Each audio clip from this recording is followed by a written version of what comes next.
Welcome back to another special episode of, I don't know, Riot, Incel Fist. Look, it's me again talking with William from Incel Riot. This time we're going to be talking about the giga famine and, are you still trusting the plan and, how's everything going in the war with Iran. I have, mate, I need to let out some Spurg juice, mate. I'm gonna Spurg everywhere if I don't get this out. William, of course, is he's a bit of a Wu Mao, not a 50 Cent army, but I've been reliably informed that he's in fact very highly valued by the CCP. He is at least a 50 yuan army soldier. You must feel pretty silly living in China now with everything in the West looking like awesome. Europe just I bet you like, damn, I should have moved to London right now. Yeah, how you doing, mate? Hey, I don't know. Have you read the Martian Chronicles? The Martian Chronicles. Wait, who wrote that? Ray Bradbury. The very end, well, the second to last story is about a man, like the last man on Mars, like watching through a telescope as like the Earth kills itself in nuclear war. Yeah, I mean, I haven't, but I see what it is you're laying down. I'm kind of feeling like that.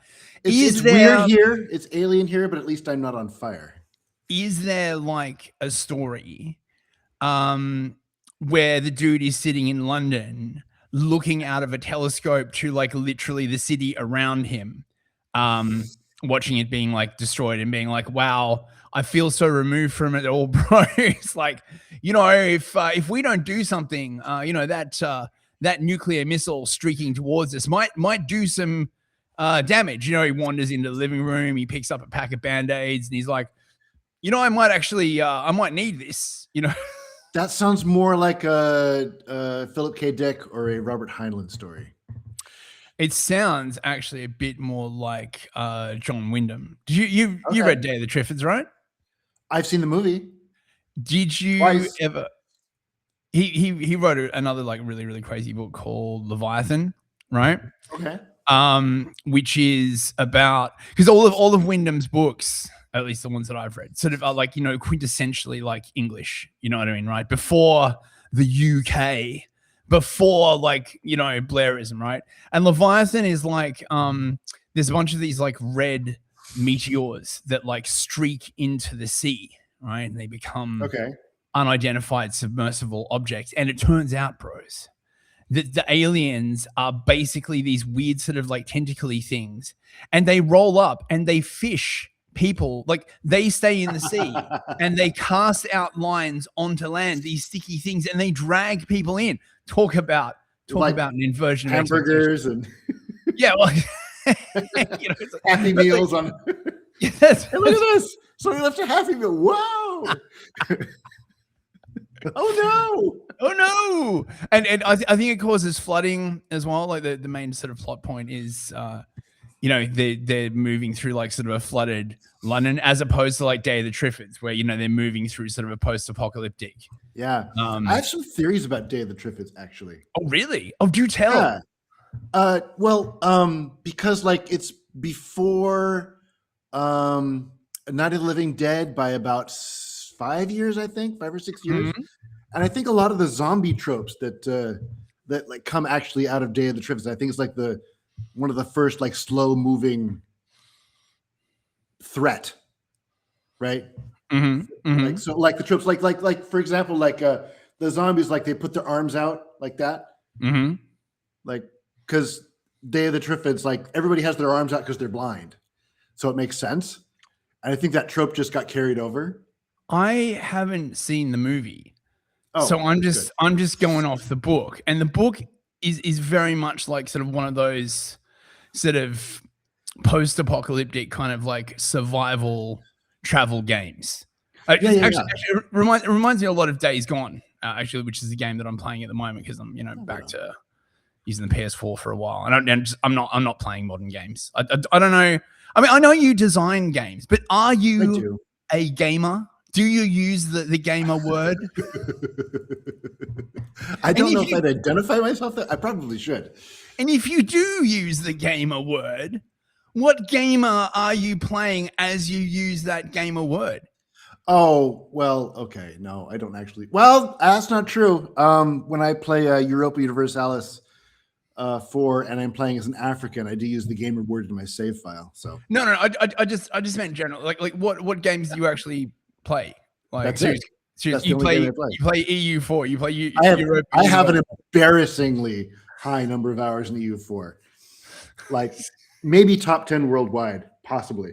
Oh my god! So chud confirmed, right?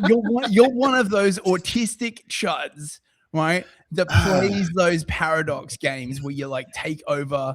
See this is why white people can't be trusted, right? Because they'd be like sitting there, right, with these simulated worlds, plotting how to like take over, right? Well, yeah. I could never quite get into it. Calms my brain. Complex things calms my brain. Yeah, I can. Yeah, I totally relate to that. I could never get into like EU4 or Crusader Kings or something. There's just something about. I think it's like the UI. I just can't quite wrap my. I can understand that. I can understand that UI is very Byzantine. Byzantine, yeah. I prefer to just play like I don't know. I play political sims a lot of the time, right? It's this really weird class of game. Okay, right. If you go on Steam and you look for like political sims, okay, like diplomacy or something. No, well, sometimes, right? But like some of them. So like there was this game I really enjoyed called Orwell, right? Where you basically played as like an intelligence agent, right? Not put in charge of, but hooked up to this like new data gathering software, right? And you've got to solve the mystery of a series of bombings that are like going on in this city, right? And you look at people's social media accounts and you like, you figure out like the mystery of the story, and it's like a ticking clock. The second one isn't as good, but Orwell is proper like good. It's like Dungeon Keeper, but you play as Big Brother. Well, not really, because like there's no. It's not like Dungeon Keeper in the sense that there's no real sort of game board, right? Like it's all just like it's like. Did you ever play Papers, Please? I have heard of it, and I have seen reviews of Papers, Please. So I really enjoyed playing Papers, Please. I must be like retarded. There must be something seriously fucking wrong with me, right? It's like, this game where you basically get to like be a border guard at like, at the edge of the Soviet Union, and you check people's like passports.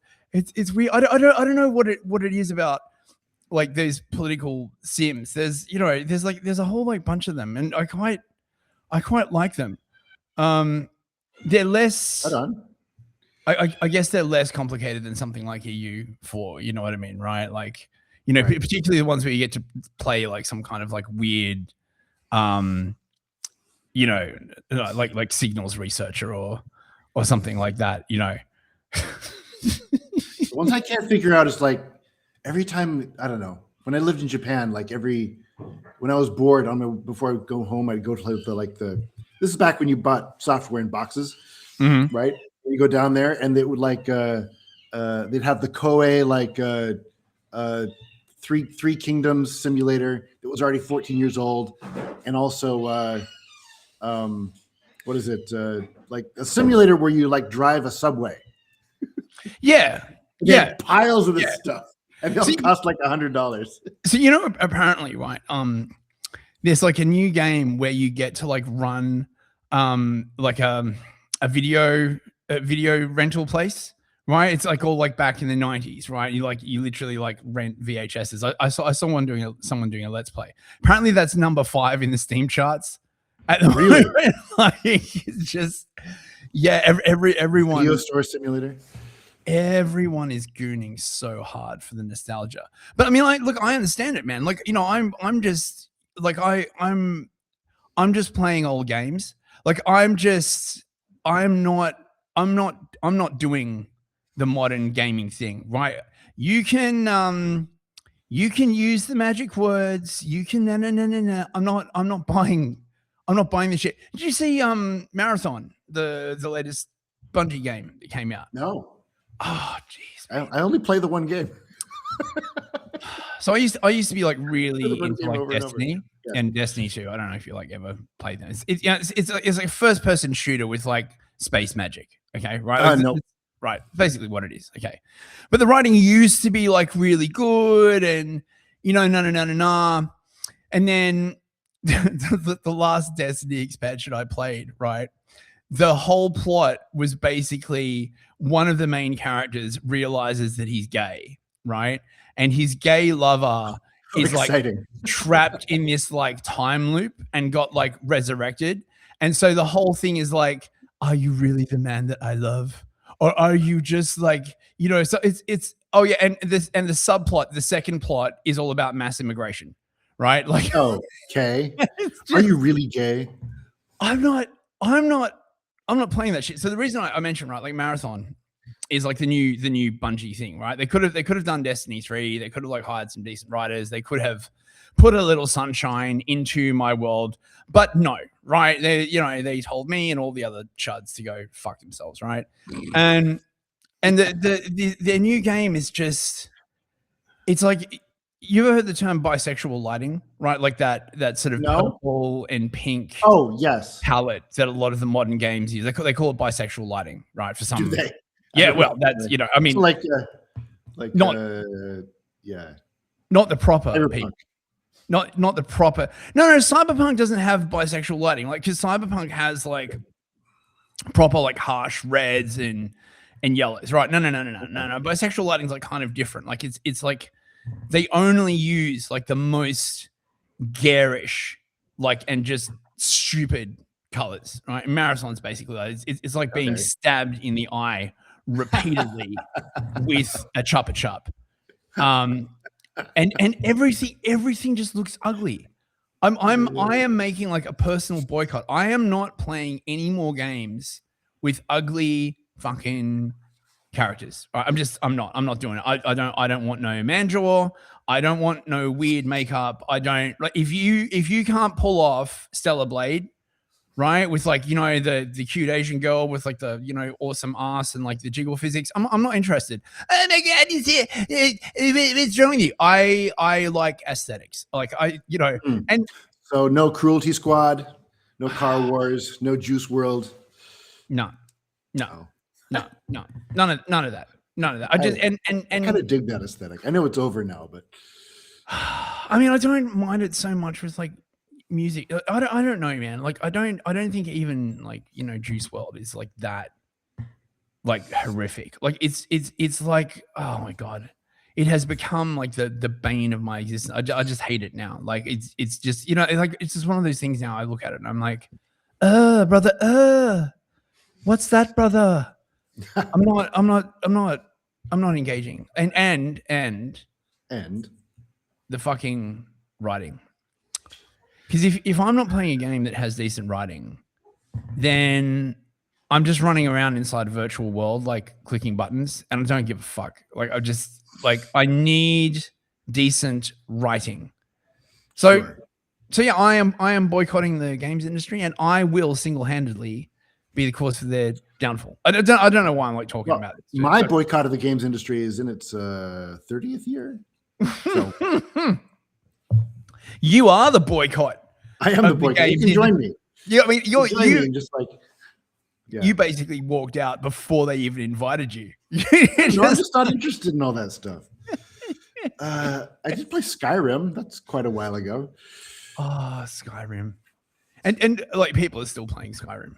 It's so weird, right? Like there's still people are still streaming Skyrim. There's still like, it's still more interesting and better written than anything else out there. Yeah, of course. Anything new coming out, yeah. Of course. And it's not, I don't know, man. It's not like groundbreaking. It's just sort of like perfectly average, serviceable fantasy writing. Right? It's the kind of shit that like back in like the early 90s, like late 80s, early 90s, right? You could walk into like a game shop and there would be hundreds of books that you could buy that all had Skyrim levels of writing, or even better, right? Right. And now it's all just, it's all written by women. Yeah, that's part of it. But we asked the question, why is it all written by women? Because they fired all the men. Why did they fire all the men? It's probably the moose, honestly. Like yeah. Okay, but that doesn't really answer the question. That assigns the blame. Well, I think they're trying to destroy all aspects of white culture, but I think as well. I think what happened is that somewhere around 2017, a bunch of people got it into their head that they could control the culture, sort of control society through cultural offerings, right? I agree, but I think it started a lot earlier than that. Well, why do you think it happened? Well, okay, I don't know how old you are, but what about the whole 90s and like the alternative music thing? Right. Yeah, I remember. What when about they it? decide when the record? Okay, for everybody, your audience is like millennial and younger. Mm-hmm. Like alternative. Ooh, they're like hipsters. Okay. Back in the day, in the 80s and 90s, like when everything was perfect, the record companies like dominated the music industry in like what's a good like the way Disney dominates movies now, right? Or the way like Netflix does. I mean, I guess, but there was still underground music. Well, let me finish. I'm getting to that. Okay, yeah, sorry, keep going. Yes. And so,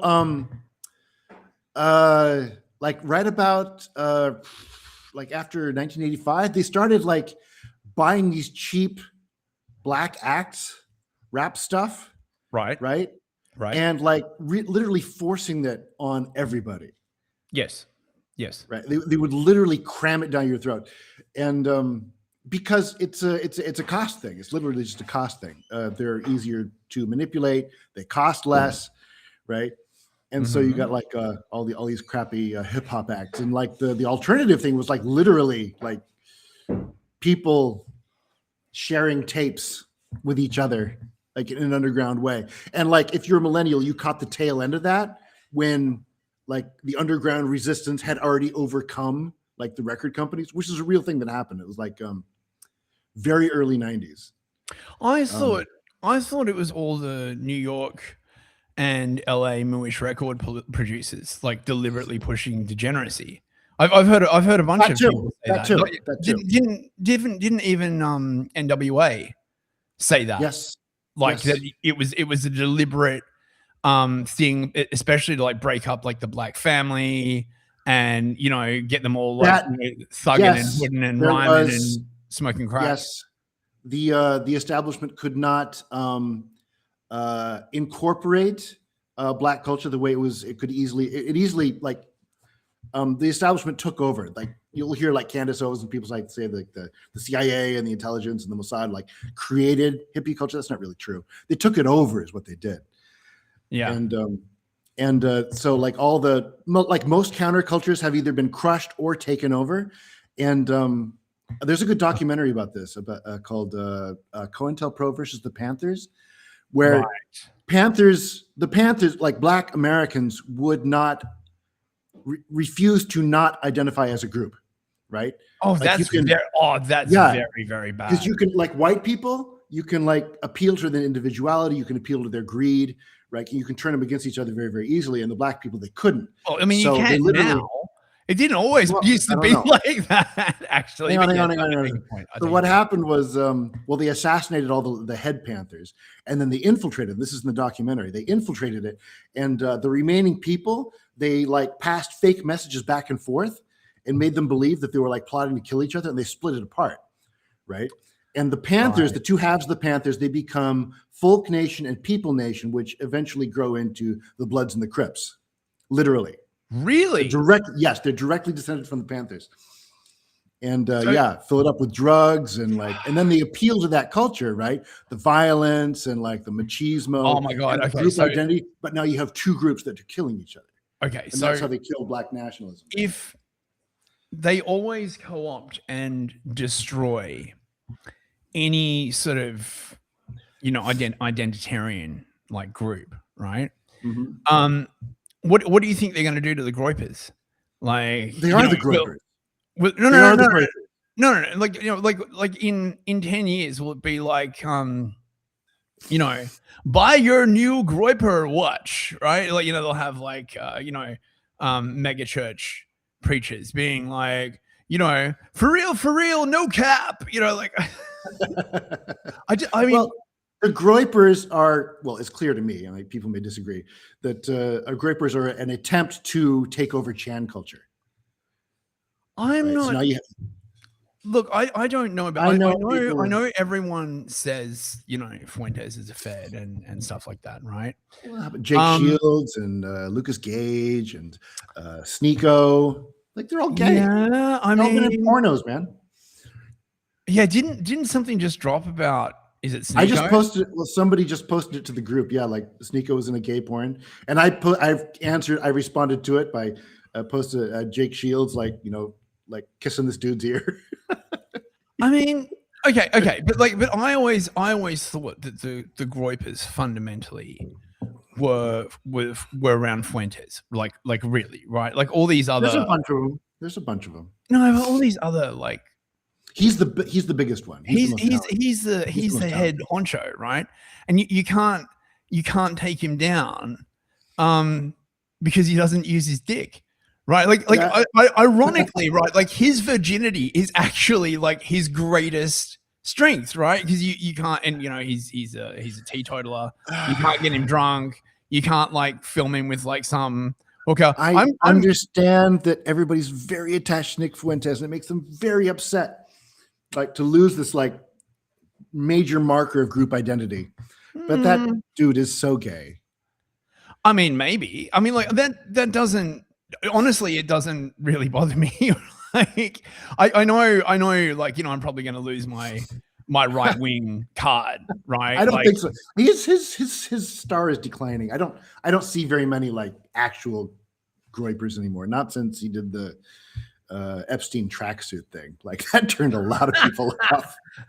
Oh, I don't know. I mean, I don't know. I just personally, I mean, I don't watch his show religiously, but I do really enjoy his takes on international politics, right? Like, you know, as someone else who's into international relations and history, I think he does a fucking great job breaking that shit down personally. I guess I can't really comment on a lot of the other stuff. I mean, I don't know. If well, let me say, let me try to. They will try ceaselessly. Anytime a group, if there is a group that can be identified as a group, as a cultural movement, they will always try to take it over. Well, I can't think of a counterexample. Of course. I mean, like, Do you remember 92 to 96 when they tried to take over the libertarians? I do not. 92 to 96. I can't remember. I was not interested in politics at all. I was a goth. I was interested in goth poon. Fundament, right? Like, no, I'm serious. All I did was chase bitches, right? Like, I just like it's weird looking back on it, right? Like, just like I was just fucking goth titties, man. I don't know, man. It seemed just really. You know, sometimes you look back on parts of your life and you're like, you realize that you never sort of really, I guess, thought whether what you were doing was good for you, right? Because, you know, obviously I didn't have anyone around me who would say like, hey man, you literally spend like your entire time like chasing pussy. Is this really like a good use of your time? Like, couldn't you be doing? There's no better use of anybody's time. Certainly. That in and of itself is a political act. It's the most important political act. Oh man, I miss goth girls. Like, I just like occasionally I'll see like the remnants like on the internet, and I'll just be like, oh man, I miss that. So mind you, right? Like, you know, you know, they'd probably just look at me and be like, fucking fuck off, right? You know, I'm just like, the memories, You know, where was I going? Where was I going with this? Yeah, you were talking about libertarians, and I was reminiscing about. That was an example. But yeah, well, there's like a formula to this. Like, how do you take over? This is an interesting game theory exercise. How do you take over a group that's already popular from the outside? Assume you have unlimited resources. You locate the key thought leaders and movers of that group. Okay. You work out their motives and their weaknesses. Okay. You try and develop leverage upon them. I mean, this is basic sort of human. You want to take them over. Yeah, no, but this is basic human source development shit, right? Like you look into fucking human intelligence. There's a bunch of ways you can do this, right? So you look for their weak points, right? And you're looking for things they want and vices that they have, right? So there's a new version of this, but the one that always sticks in my head from the CIA is mice. You hear the mice protocol? So it's money, influence, coercion, and ego, right? Like the four main ways you can develop a source. Right? You pay them. It was money. What did I just say? Influence. Money, influence. See his child porn. Right, yeah, no. Coercion and ego. Money, influence, coercion, and ego. Maybe it's something else. Anyway, you just, like you find, what it is that they want and you offer it to them.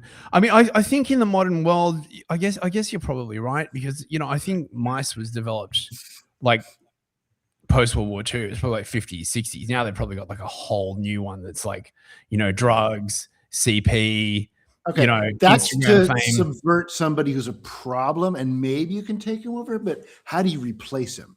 How do you replace the leader of a group with somebody of your own from the outside? Well, you develop a relationship with one of the subordinates. You attack the reputation of the current leader. No. That's okay. I'm talking about. I'm going to replace it entirely. We don't want any of them. Okay, we're not going to influence them anyway. We're going to take it over. Yeah, we'll make ourselves prominent in this group. The way you start replace the old leaders. The way you start that is you replace the leader with your guy. How? Right? And the best way to do that is you find one of their lieutenants or someone who's in the sort of inner circle, but sort of on the outside, right? You develop that source, you bend them to your will, right? And then you engineer a situation where the reputation of the current leader is irreparably damaged. And then you basically make your guy the new leader. I thought this was very, very simple. Like, you see it all the time. I have an alternative theory. Okay, please. The 3 E's, as demonstrated by Microsoft all through the 90s. Embrace, extend, exterminate. Okay. Right? Okay. First, well, it helps if you have media to boost your guy. Right. Okay. Assuming you have that, assuming you have all the money. Okay. You pick somebody. First, you embrace the position, which means your guy is going to say everything that those guys say, even if they're like anti-mooish, even if their position is like opposite of yours. Right? Yep. You say all the things that this audience wants to hear. And this is the part that confuses people. Like, but he says base things. Okay. That'll get you that'll become you'll become like a peer within the group. That'll make you the leader, right? Yeah. To become the leader, you have to extend it. You have to do something more than what the existing leader is doing. Right. No, a hot girl. Be more extreme. That's a good one. Be more extreme. I mean, I guess. I mean, I would have thought that you need to take the shine off the current leader, right? Like when you're talking, particularly like ideological groups, I think the Panthers. If you attack the current leader, you'll antagonize the group. No. You don't. No. You don't attack them, right? You get them to undermine their position, right? So, So if you're working on the head of the Black Panthers, like Eldridge Cleaver or whatever his name is, right? Okay, you don't attack him, right? You don't be like, Eldridge Cleaver, be an N-word, right? No. You engineer it so it looks like he's an informant for the CIA, right? Yes. or he's taking money from the corrupt white mayor, right? Or he knew about a strong black sister that was like touched up by the pig police, and he did nothing, right? Like, you know, like that kind of like stuff, right? And you diminish because the ideological leaders, right? Like they sort of symbolize and glorify their leaders as a sort of principle, like above the actual person. So this is kind of what has happened to Fuentes, right? And this is why you get all these people confused when he just basically acts like a human being, right? Like if he came out and he's like, actually, I have this incredible thirst for man ass, right? And like everyone would be like, oh, you think he's been subverted? No, I'm not saying that. What I'm saying is that if Fuentes came out tomorrow, right, and he's like, man, my lust for man ass, right, knows no bounds, okay? A whole bunch of people would drop him because he is supposed to embody an ideal, right? And this is like the way they gain leverage, because like no one actually exists as an ideal. On the other hand, right? If that happened to Fuentes, like say, I don't know, they found pictures of him like macking on Milo Yiannopoulos or something like that, because Milo keeps hinting that he's got pics of Fuentes, but he never releases them. So I'm not sure whether Milo's just video of him whacking it to gay porn. There's videos of him on a date with a cat boy. Well, what when he's like, it has hurt his. Okay, I'm just saying, right? Like, didn't this happen when he was like 17 or some shit like that? Yes. Okay. Because I gotta say, right, like, a lot of people do really stupid shit when they're young. Number one, and number two, everyone is being brought up in an incredibly degenerate environment, and this is one of the things that a lot of people are pushing back on. So I don't know whether that would be as effective now. Like I've seen this happen. To admit that his degeneracy is what makes him controllable. Possibly. I mean, what is he? I mean, I guess you could argue that he's being secretly controlled by like the Democrat Party, and he's, you know, the plan is that they're going to shift the Gropers to like vote for Democrat Party. I think it goes higher than that. but I mean, really, what are the Democrats going to suddenly come around and be like, actually, bros, like we love white people now, right? Like really? Like I don't say, I mean, look, I could be wrong, right? Okay. I mean, you know, 2 years is a long fucking time 2.5 years is a long fucking time in politics. Okay. But I don't see how they could do a heel turn after BLM and be suddenly like, oh, actually, like we love white people now, like come over. Like, they did do a heel turn last year. They did a complete heel turn. What do you mean? Did you not pay close attention to the No Kings rally? Right. They did a complete about face. I don't know how acquainted you are with like left-wing politics, but patriotism, like flag waving of any kind, was right. It was like flag waving of any kind was like strictly forbidden. Yep. Right. Yep. So at the No Kings, everybody was wearing a flag. Amazing. Right. And they had completely dumped all the LGBT, all the trans stuff. It was gone. It was a patriotic rally for Democrats. Okay. But it was a total about face. Right. But you still no identity politics. You know, look, man, I personally, I mean, maybe you're right. Okay. I mean, you know, they're going after the smooth and squishy center, right? I mean, this is the way all Western governments like operate. The problem is that the center is increasingly hollowed out because there are just some questions that you can't split the difference on, right? Like this has been building up in the West for like ages and ages and ages and ages, right? You run into a question that is either A or B, and because you can't split the difference, it just gets like ignored. And now we have like a shitload of these questions that must be either answered A or B. And the way traditionally they've done is like, oh, we appeal to the center. There are some questions you can't. I would be very, very surprised if the Democrats can get back to like not saying like fuck white people. I mean, maybe the left is evolving rapidly, maybe even more rapidly than we are, since they're out of power. I realize that for like a lot of like men of a certain age, like the Democrats are the head of the snake, right? Yeah. And they have to be kept in like, you know, trapped in the phantom zone, like frozen in amber, like the worst version of themselves, which was like no. Look, the worst version of the Democrats. This happens always to political movements, right? Yes. They get into power, they get all full of themselves, they get all like puffed up, right? They make a whole bunch of like promises to their client groups in order to get stuff. Excuse me.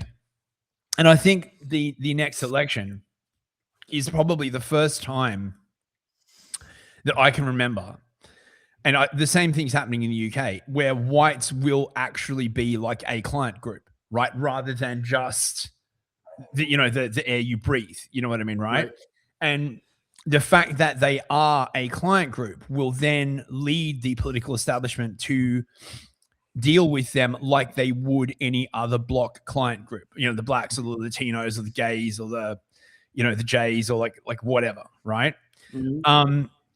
Weirdly enough, that might actually be like the only way that whites can actually get any progress on any sort of like political question. I don't know. Not foresee any resistance on that front from the left. On white identity, you mean? Nope. They're already very much anti-immigration, strongly anti-immigration, and increasingly leaning very racist. Yeah, I mean, how could you not be? Like, honestly, yeah, like the whole against a particular group in particular. That's a very, very good point. Yeah, it is crazy the way like Israel and the Jays more generally have like burnt the goodwill. Like the how fast that shit has shifted is just oh my god insane. Yes. Are you aware of Rathbone? Rathbone?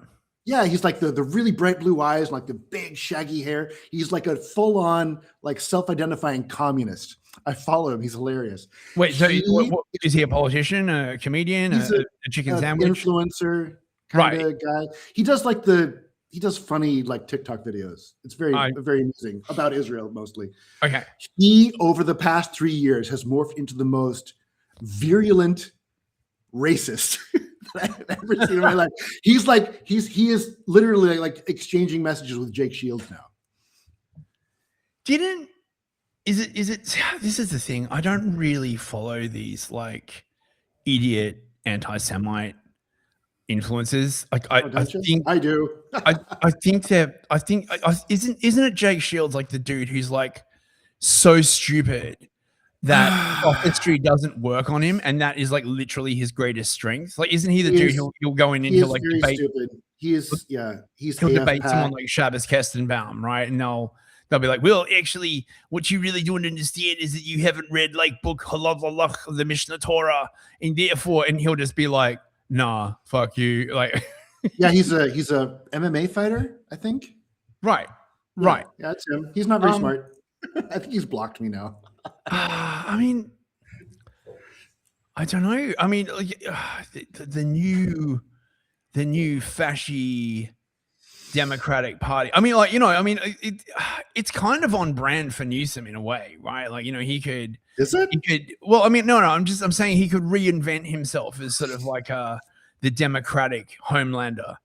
Because whenever I look at Newsom, I always see like a cross between Homelander and Christian Bale from American Psycho. You know what I mean, right? Yeah. But I thought he and Jerry Brown were the same person for the longest time. How do they possibly balance so many competing ethnic interests, right? Like, I guess everyone could unite behind their dislike of the Jays, but like, how far is that going to carry I mean, I guess you just got to get an election over the line. I don't know. You know? It doesn't seem they don't have a platform at all. Like they have nothing, right? They have like what public option for healthcare. That's it. That's all they got, right? Yeah, I mean, it's the range of like actual political discourse has narrowed like so severely. Like, I mean, at least in the UK, you've got Restore Britain, right? And they're coming out and they're like actually being like, oh yeah, we're going to like push the fix everything switch. And everyone's like, oh my God, how could you possibly push the fix everything switch? Like, don't you know you'll like fix everything, right? Like, have you thought of all the people that will be impacted if you fix everything?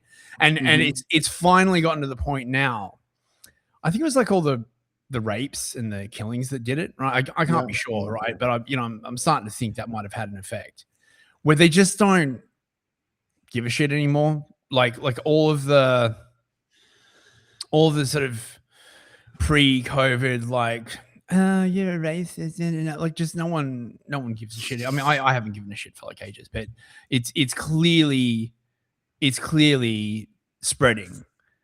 I don't know. Like, I mean, what is a Democrat platform? Like, well, I thought it was just more money for Somalians at this point. Dude, as of this year, as in the past 12 months, if you call, it's one of them. If you call, they identify as the word leftist now. Right. Okay. You may call them leftist. If you call them liberal, they get furious.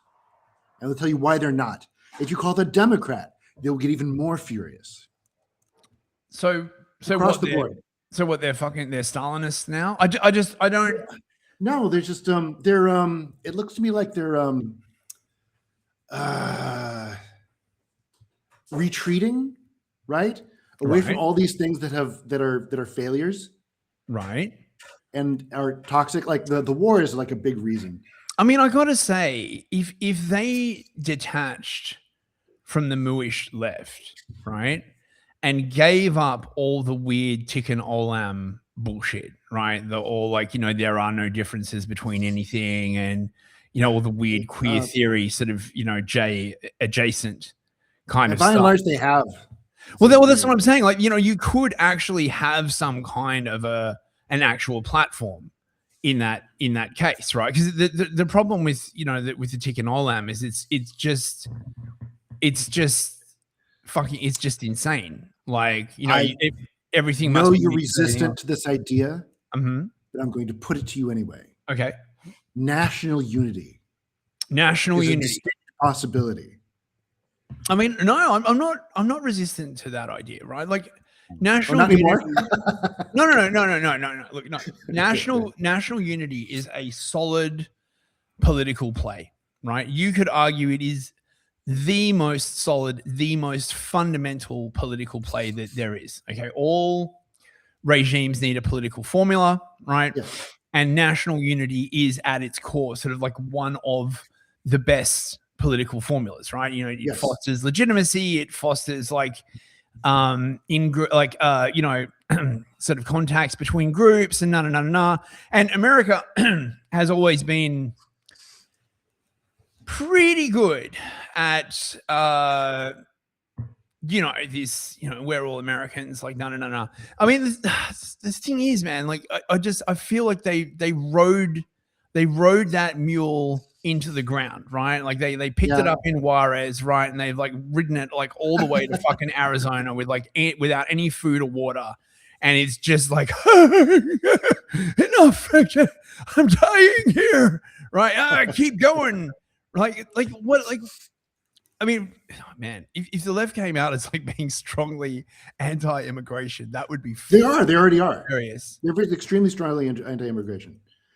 Their reasons are different, right? They don't say it's because I don't want any black people around me. They say it's because the gangs like they're human trafficking these people, which is true, right? So from a national like a cultural unity standpoint and from like a humanitarian standpoint, there's many good reasons to be anti-immigration. Right. Yeah. But I mean, I guess like. I mean, I guess as well, right? Like if you got if you got rid of right the J-ish arm of the Democrat Party, right? Like people like Mayorkas, right? Like who used to be like the head of the Hebrew Immigration Aid Society, like all those pro-immigration Mooish NGOs, right? If you just kick those people to the curb, that would probably put like a massive dent in it, to be perfectly honest. Like they're just out there just like shoveling people over the. It's the same in the UK. It's actually really, really funny, like because everyone in the UK is now so just incredibly pissed off about immigration, right? It's just wreaked absolute havoc. Everybody fucking hates it, right? Yeah. And everyone's finally starting to notice the how can I put this delicately? The oversized role that certain Mooish NGOs have had in this process, right? They've been very expertly exposed, and they're shocked, right? Like, I mean, they're not shocked enough that they're going to stop doing it, obviously, right? But they're shocked that they've been exposed and that people are angry at them about this, right? So I've seen a bunch of these interviews going around where they're just like, oh, don't blame us. I mean, it is totally true that tons of these NGOs are in fact run by moos. But don't be angry at us for like doing it. So I presume the next turn of the screw is going to. Well, I mean, I don't really know. The intelligent move would be to stop importing infinity migrants, but I don't think that they. Well, hang on. Imagine, okay, put on your tiny thinking cap and imagine that you were a juicy person. What options do you realistically have? Dude. Save your own neck, to save your own skin. Obviously, you cannot let go. Right. Because if anybody else gets into power, you're going straight into the Tower of London where your head will be cut off. I presume. Right. But you also have to keep importing people to swing the voter rolls. You have to also more people. But also because you hate whites, right? Like let's not they're not importing millions of people from whites from South Africa, right? Like no, they would vote against you. You have to create a non-white majority in the country to keep the people who want you dead out of power. Yes, but the people who want you dead wouldn't have a shot at getting into power if you didn't do the thing that makes them want you dead. It's a vicious cycle. If they can't get out of it, even if they wanted to. So this is my point, right? Like they don't seem to have a fucking off switch. No people, off switch, right? Like they're going to have to be taken out militarily. I'm positive of it. Woof, man. I'm glad you're in China because fucking I'm pretty sure you can get arrested saying that. I'm not advocating for a revolt. I mean an invasion by a foreign country. What is America going to like? Hopefully, eventually they'll have to come to that. Maybe not this year. Maybe not even 10 years from now, but. After eventually, man, like the walls are going to go up, the lights are going to go off, the cables are going to be cut, and it'll be like, what happened to Britain, man? Man, it's gonna where did they go? It's going to be sooner than that. You ready for the fucking giga famine? Are we doing that now? Okay. Oh, I mean, I guess, right? I mean, I may as well. We got 15 minutes left. We may as well touch on that. So, because of the totally awesome and completely justified setting the entire Middle East on fire.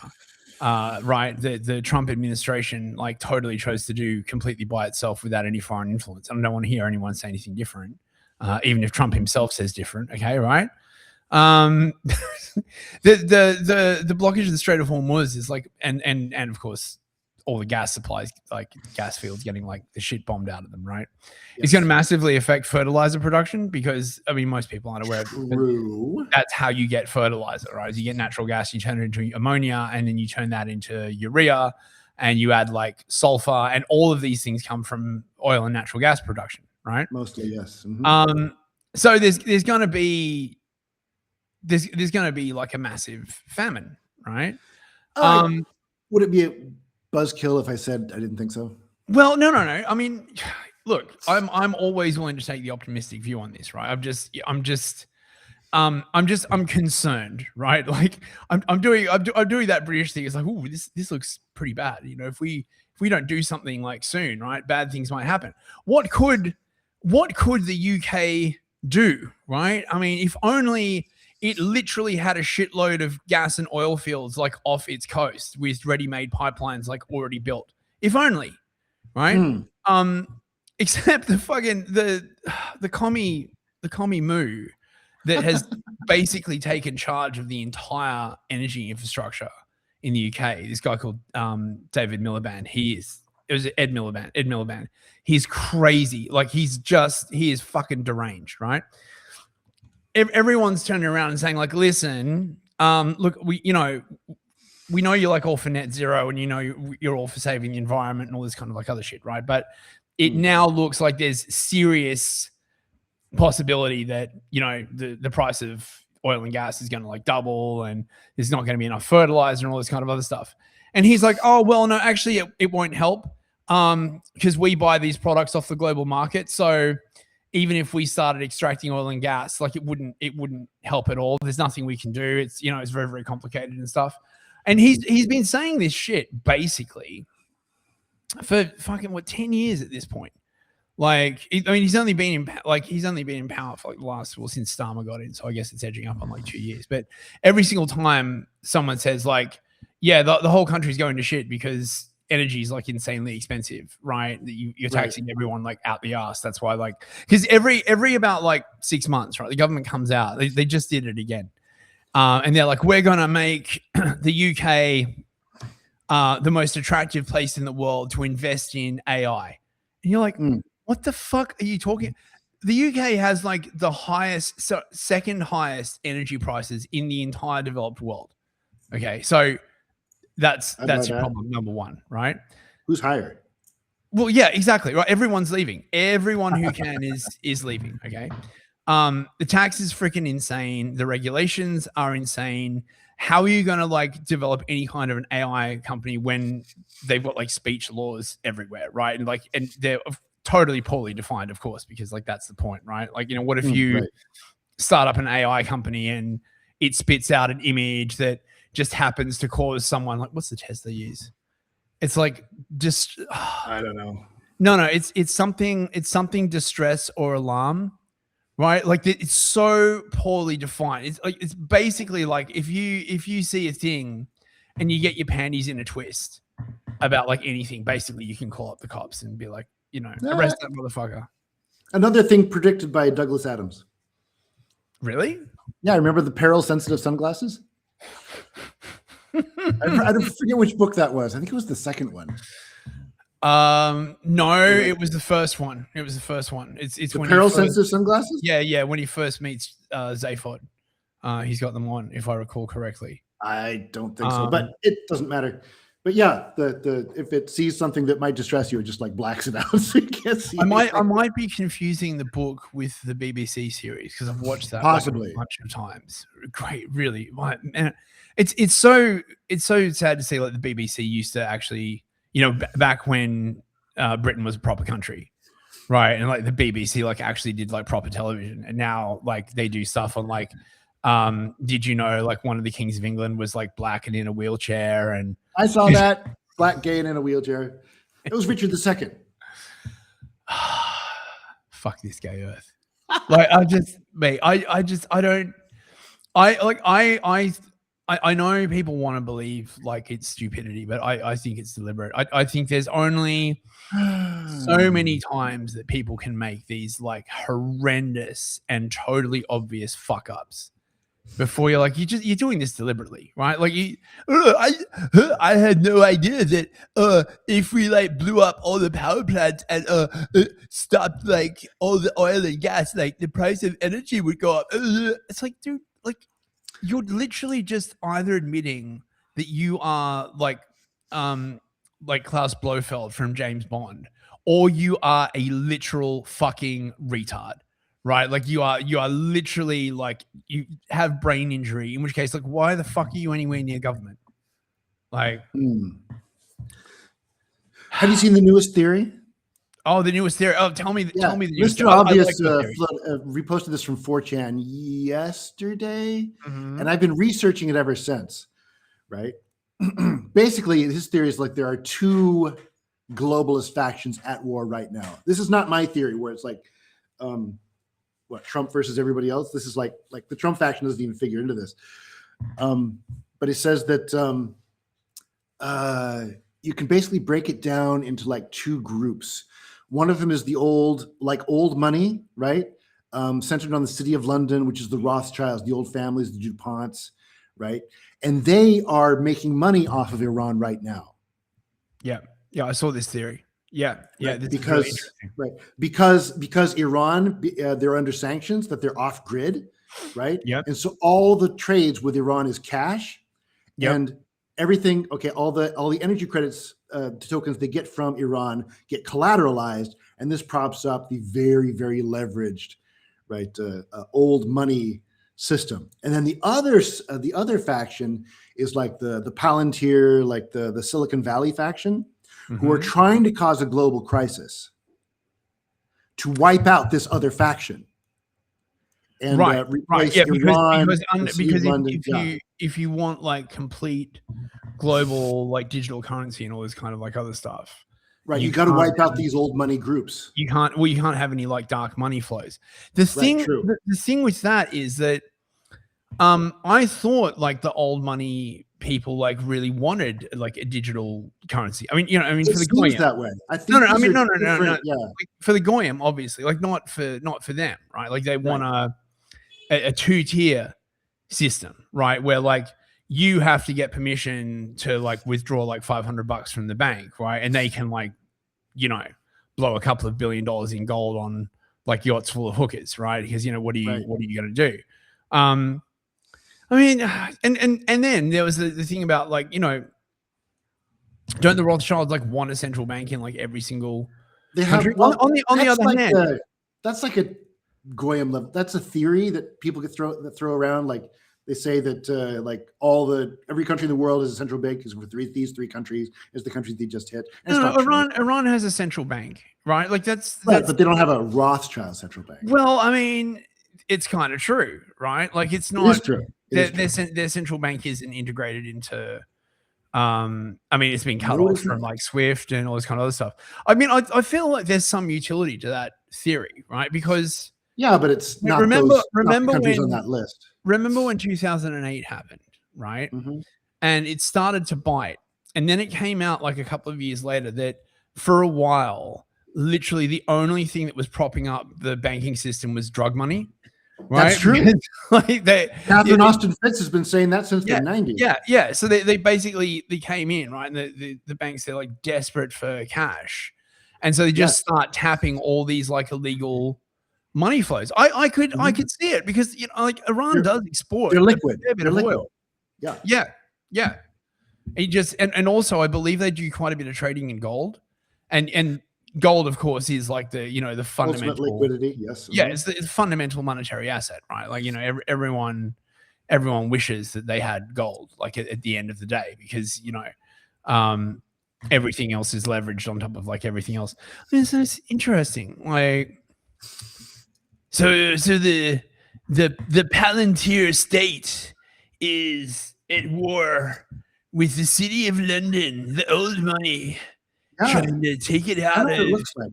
I did some research on some AIs. I couldn't find any articles, but Grok, if you beat it enough, right, and you tell it to ignore the word secret and like conspiracy or whatever, it will confess that actually this trade, this Iranian trade through the Omani banks is not only possible, but it's actually happening. So real. I mean, one of the things that I notice a lot when I'm talking to Grok is that you'll ask it a question about something secret and it'll be like, well, there's no evidence for it. And you'll be like, listen, the entire premise of my argument is that it's secret. Therefore, there would not be any evidence for it. You're like, I understand what you mean. And then it completely spills. Yes. It's just like, yeah, like, there's no evidence for that. Yeah. The entire premise is that this would not be publicly available Yeah. information. It's weird. I mainly use like Grok just as a search engine now. Honestly, So it is an excellent search engine. But if you start like actually arguing with it about stuff, it's very, I don't know. It's tarted in this really particular way, if you know what I mean, right? Like certain stuff, it's quite good on, but like once you start getting into sort of like deeper questions, it tards out like pretty quickly, you know. Yeah, I guess you have to know how to ask it questions. No, I know how to. I mean, I think I know how to ask. Not you specifically, like people. Yes, one that's true. has to know. Yes. Yeah, that's true. Yeah, that's true. So where do you see the world going? In the next, I'm just like fucking. Well, I'm just creeped okay. out. The theory that like the Rothschilds bank control the entire world isn't true, right? China has an independent financial system. Russia, especially since the war, is completely cut off. It has an independent financial system. And like, where does this presidency stand? Well, they're very tight with Palantir, aren't they? Yeah. And they are trying to take out Iran, kind of, sort of, aren't they?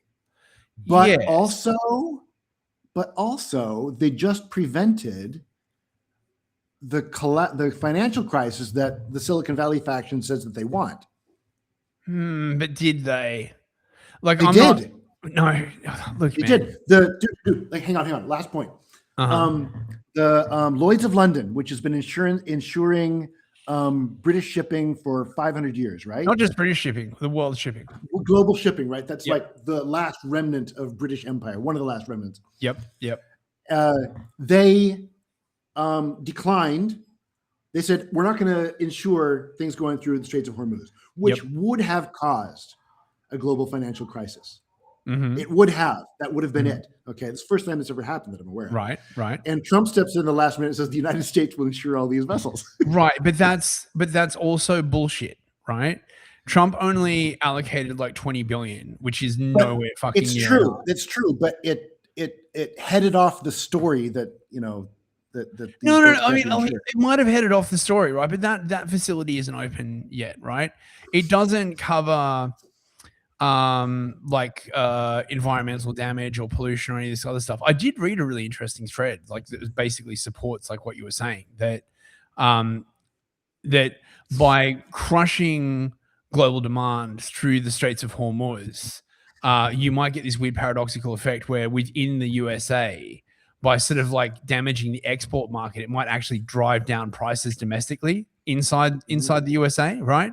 So it's sort of like the ultimate America first, like, fuck you, I've got mine, like, you know, you can all start. The thing I'm honestly like the most worried about is that if this whole thing collapses, right, and you've got like a bunch of countries like around Iran, like India, fucking Bangladesh, right, they have no strategic reserves of oil or gas, like, at all, okay? And true. if the lights go off, right, they're all going to try and like flee to the UK.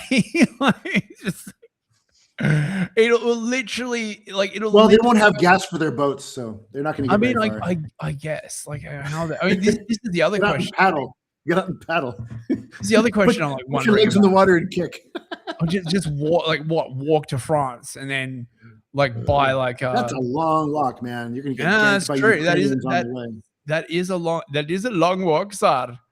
The Ukrainian flesh gangs will strip you for parts. Ukrainian flesh gang. That'd be a great name for like a 90s punk band. The Ukrainian flesh pirates. Yeah, Ukrainian flesh pirates. Like an all-girl 3-piece like punk band. Totally. And they got like the gas masks and the bikini. Yeah. The ripped fishnets and the bodices. Spike punk. And like thigh high boots. Man, I miss the 90s. But the thing is, I had a terrible time in the 90s. I was so unhappy in the 90s. Like My friend, the 90s were never real. Oh, they were only in your mind, man. Only in your mind. Only in your mind. I was there, man. It was mostly not real. Listen, I was there as well, right? Yeah, but you were in grade school, right? No. How old do you fucking think I am, man? Dude. Older than me? I don't know. How old are you? 53. We're about the same age. We're about the Oh, same really? age. Okay. Yeah, really. Yeah. I thought you were significantly younger. You come off as a bit millennial. My mistake. Oh, thank you very much. It's all the adrenochrome that I get on the side on the black market. You know, keeps me young. Grape soda. No. Does it come in cans? Is that what Ben Stiller's trying to sell in the supermarket? No. When I say I was in the goth scene in the 90s, I was in the fucking goth scene in the 90s, Right like properly, right? Like, you know, not just like, okay. So I'll stop rolling my eyes when you start talking about goth girl. Like, I have been doing that. You've been causing major eye strain, but I won't. Okay, I don't have to do that anymore. Oh, I see. Well, right. No. You mean emo girls? No, I do not mean emo girls. I mean, you know, sure, I had a few of those as well, right? Yeah. Like, you know, that sort of like thing in the goth scene where you get these like girls and they'd be like really, really down, and then they get a line on some like happy pills, and all of a sudden they'd be going to like rave parties and waving glow sticks and shit like that. Yep. It's like this weird the difference between goth and emo, as per alt.goth, is 20 IQ points and 2 socioeconomic levels. Rich and dumb. With the goths being the more intelligent ones, I presume. Yes. Yeah. Poor and smart. Mm-hmm. Mate, no, the 90s existed. I remember. They were mostly. You know. That's okay. Like the fantasy, if it's a fantasy, then it can live forever. I mean, I look, but no, but like I said, I had a fucking terrible time in the 90s. Like you can get a reprinting of the Crow comic book, right? I like some bad religion. I like the movie. Get a pack of like clove cigarettes, and you'll be right back there, man. I do miss the clove cigarettes. I have to say, I do miss the clove cigarettes. Are they gone? I don't know. I think you can still get them. It's just like my lungs wouldn't be able to hack it now, mate. Right? Like I'm probably like, those are harsh, man. Oh, mate, I used to like smoke the Samperna extras, the black ones. Oof. No, in Australia you got these Indonesian ones called that's an garam, Indonesian one. Gadang garam or something they were like called. And they were like these. They had like the sweet filter tips, basically. Right. Samperna is also an Indonesian brand. It means perfect, I think. Well, I mean, obviously because Australia is closer to Indonesia. I'm sure you get the more authentic stuff. We clearly got like the proper ones, right? You filthy Americans probably got like the knockoffs. No. But like honestly, right? To return to my larger point, sure. I had a fucking terrible time in the 90s, right? Like really, right? Like, so as much as I do have this nostalgia, I would not fucking want to go back. Like fucking no. The paranoia, man. It's even though things suck now, I know that the suck is real. Yeah. Right? In the 90s, like no one really knew like who it was that was doing it to us. Like it was so obvious. Corporations. Yeah, it was the corporations. It's the corporations, man. Like, fucking yeah, because you just couldn't like it was, you knew like you were being fucked with, but you couldn't really put your finger on exactly like that's why everyone was like, it's the Illuminati, bro. And nobody would talk to you about it. Right. Yeah. Literally only stoners would listen to you talk to this stuff. Yeah. Talk about this stuff. Like, dude, I think like totally, man. Did you hear about the Dome of Evil over Salt Lake City? I heard there's like a mine fire that's burning under Salt Lake for like 100 years. I'll think of all this actual things that they said to me. There's a Dome of Evil over Salt Lake. Dome of Evil is a popular one among stoners back in the 90s. I heard that in Salt Lake. I also heard that in Portland. A dome of evil, bro. It's a dome of evil, like of elemental evil that like covers the city. Like you can, like I feel it when I drive into the city, like in my car, you can feel like the evil wash over you if you're very sensitive and also very, very high. Is there a difference? Yeah. No. Well, because being stoned makes you very sensitive to domes of evil. Yeah, that's true. Yeah. That's true. All right. Well. Shall are we wrapping up? Yeah, I guess so. We've done like an hour and 10. That was, see, once again, right? We get together and we just I'm like sure talk it'll be about very popular. Random stuff. We should make it a regular thing. I love being on the show. We should. Supposed to be having like a freaking vacation at the moment, but I don't know, man. I just keep working because like This is fun. This is recreation. Well, it is fun. It's Does this work for you? No, not. I mean, you know how they say that thing, right? Like, if you work doing something you love, you'll never work a day in your life, and that's not precisely true. But because I really, really do like podcasting, like it's not like being in the Ouija cagey, kind of like maximizing shareholder value. Like, yeah, I like it. I like it. Right on. It's a good time. So where do we find you? Didn't you do like a show with like Ether Deus about what you're talking I'm about? doing a show on Ether Deus like every Saturday now. The Gate Kid show. Oh, He's nice. very smart, but he also is like he's very, very left brain. I'm very, very right brain, so we tend to like argue like seriously a lot. I try to get better about that. I like Ether Deus. I talk to him on Twitter a lot. He's a good dude. He's a good dude. Where would one find your other show? Look, you gotta get with the program. Just the Incel Riot channel is where I am, and I do like recorded videos, like just pointed the camera at myself at my canal. I just did one about I reviewed Salt Lake City Punk. Finally, you probably didn't see that one. Your life, okay, right. So check out the Incel Riot YouTube channel. There's content, and we know you filthy piggies. You always want more content. The content grind is never ending. The gaping Lovecraftian content more, as it were. Let us know if you want to do more of these. These are like quite fun to do. It's always like great to catch up with you, William. Every time I look in the comments, people say, "Oh, you're about this heroin, blah blah." Is that just Yeah, that film was like really influential. It's I was weird. surprised. Yeah, it was like an underground classic. Like even the wife was like really into it. It was like very, very strange. Yeah, it was like a little cultural touchstone. Anyway, mate, you take care of yourself. I will speak to you later. Yeah, good night, mate. Bye. Bye-bye.